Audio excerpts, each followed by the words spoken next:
Let's consider some applications of function notation. And let's take some practical problems. So we'll consider applications.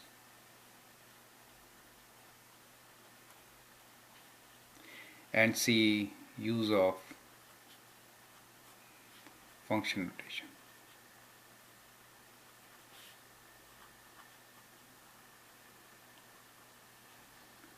Let me take a very good example, a very common example regarding projectile motion.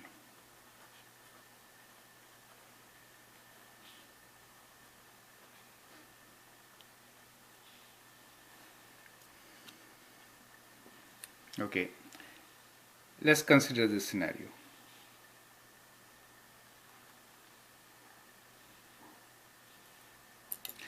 Let's say a football is kicked and it follows a projectile path.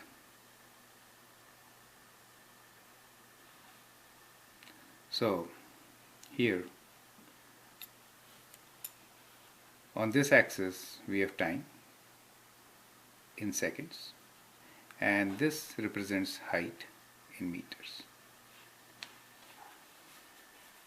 Now let us write down an equation which can represent this projectile path. Let the equation be h equals to minus 5t square plus 20t. Now, is this projectile motion a function? Let's see. It passes vertical line test. Is it okay? Every line, if you draw here, it meets only at one point. Therefore, it is a function. Now, since it represents a function, we can write this equation using function notation. So, the function notation will be h of t equals to minus 5t square plus 20t. Why h of t? Since t is the independent variable and output is h of t. Therefore, we can replace this h with h of t and write this equation in function notation. Now, let's consider a few things like this. What do you understand by h1?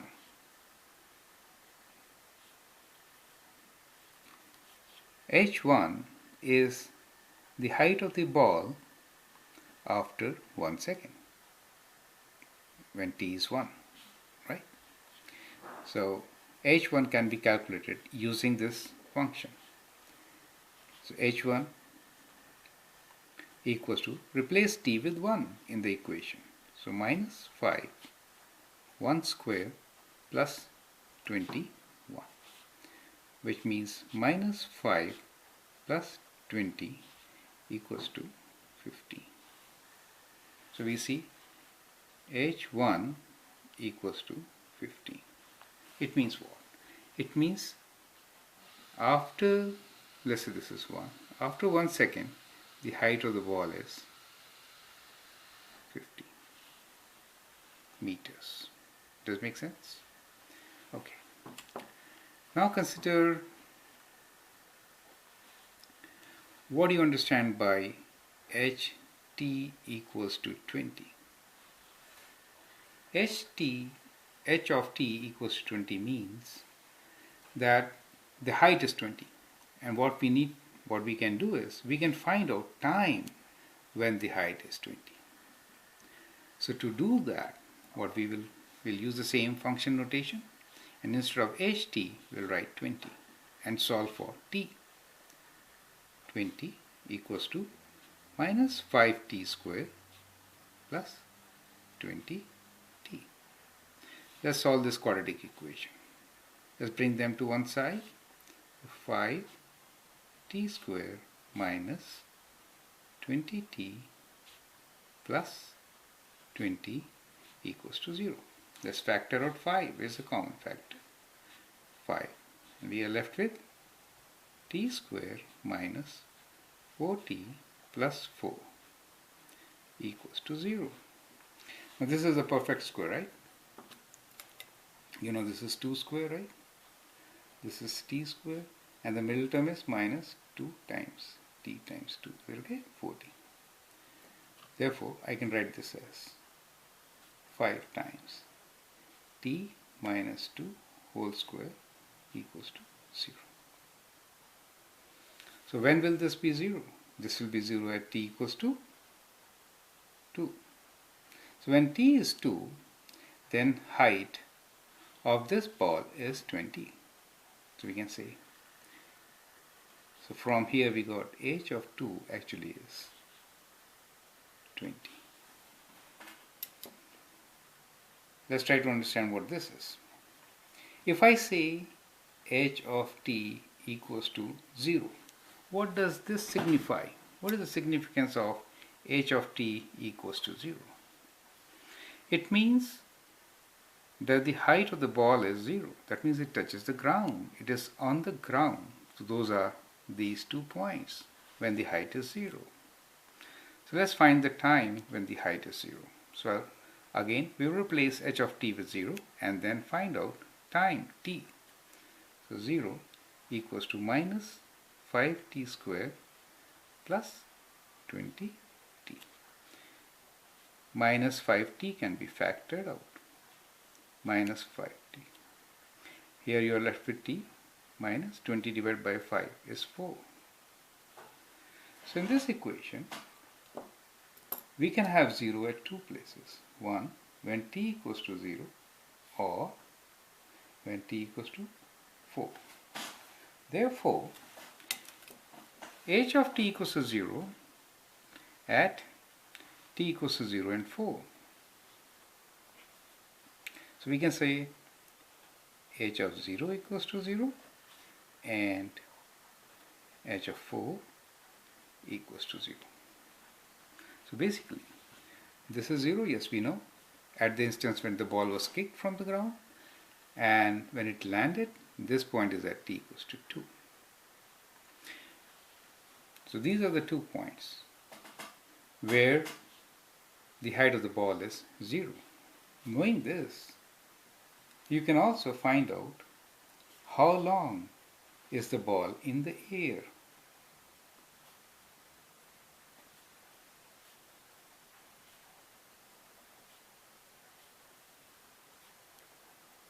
Well, it is for 4 seconds from this time to this time. So for 4 seconds. So the answer is 4 minus 0 equals to 4 seconds. Correct. Now, you can do many things with this. Let's see this. Let's understand the parabola. Here in the parabola, it is symmetric, and therefore these two are the x-intercepts. So axis of symmetry will be what? At t equals to average of these two values, correct?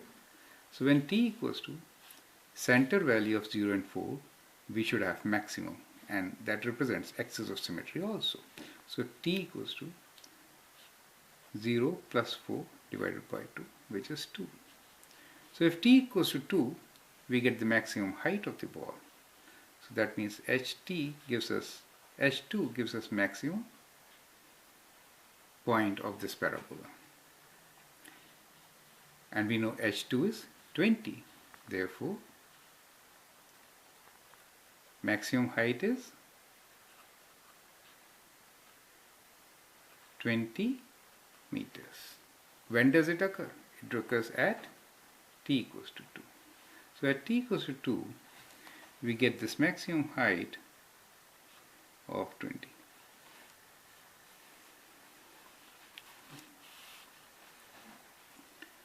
Well, we can find rate of change between these 2 points. Rate of change of height. For example, if you calculate h2 minus h1, this will give you this height. h2 is the height when t is 20 meters. h1 is the height when t is 15 meters. So let me draw this triangle for you. So this height is change in y. Change in y values, change in height. So this is delta height, okay? And this 2 minus 1 is delta t. So ratio of delta h and delta t will give you rate of change between these 2 points. So h2 minus h1 over 2 minus 1. So what is h2? h2 is 20 and h1 15. 2 minus 1 is 1. We get 5. It means that the rate of change of height from t equals to 1 to t equals to 2 is 5 meters per second. Is that okay? So, which also means average velocity. So we can say average velocity equals to 5 meters per second if time changes from 1 to 2 seconds. Okay?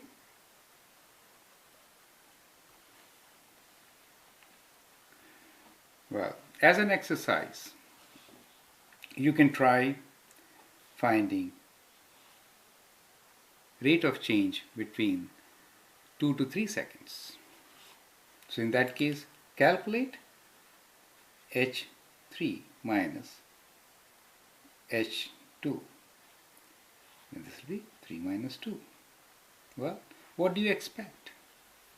What do you expect at this? From the symmetry, I can tell you this rate of change seems to be same with a difference. Difference, of course, at this time the ball is going up and therefore the velocity is positive. Here, during this duration, the ball is falling down, so the velocity will be negative. If you calculate, you will get minus 5.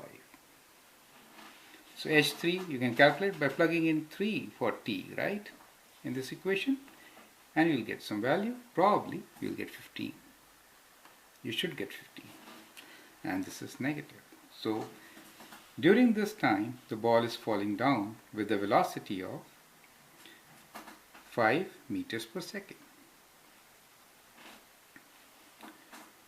As an exercise, you can try determining whether the average velocity is higher between the time 0 to 1 or between 1 and 2. Well, from the slope of the graph, it seems that the velocity is higher initially and it goes lower as it goes further. At this point, which is the vertex, the velocity will be 0. Thereafter, it will be negative. So, let's see. So we started with a very simple application of a projectile motion. And see how many things did we discover. First, we understood many things about function notation. So this is using function notation, right?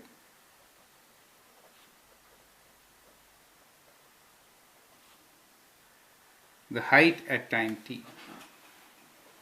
And if the time is 1, we figured out that the height is 15 meters. And if the ball was 20 meters high, we found that the time was 2 seconds.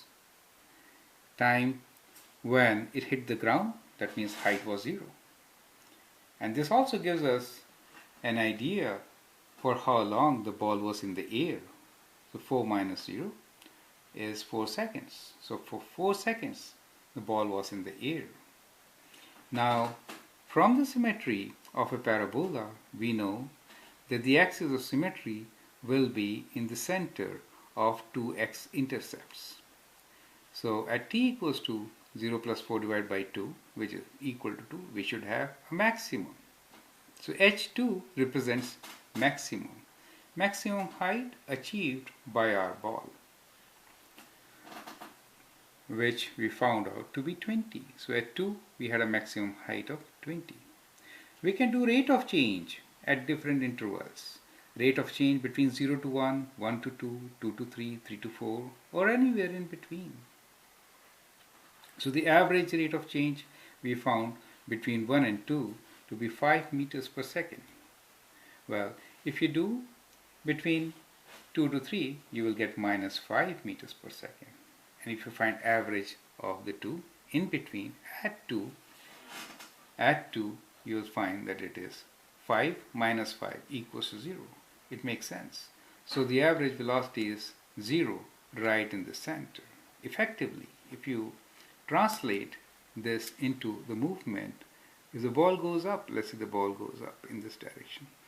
So it takes 2 seconds to go up, and after 2 seconds it starts falling down.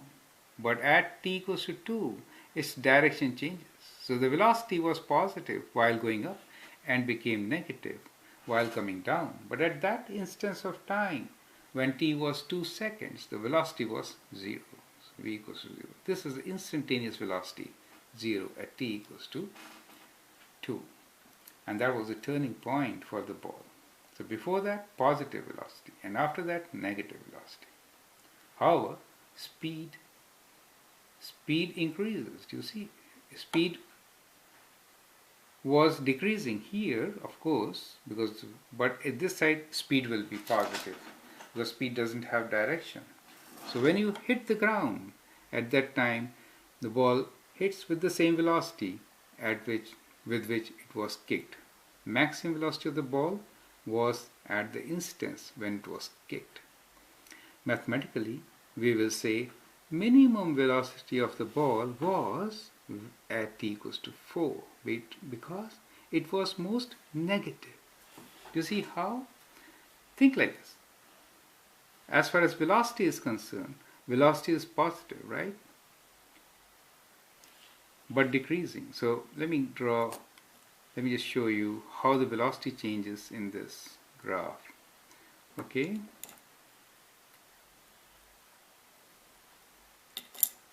Velocity will change something like this. So it is positive. Its high value initially decreases. At t equals to 2, the velocity is 0, and thereafter it is negative. That's how the velocity will change. The magnitude, of course, at this point and this point is same, but the direction is opposite. Okay, this is velocity with time t, which you could calculate using different intervals and then plot this graph too. Okay, so it could be very interesting, and we can go into so much of details starting with such a simple scenario. I hope you appreciate, and in following videos you can see some more examples where we will exploit the function notation and try to understand a practical situation. Okay, thanks a lot.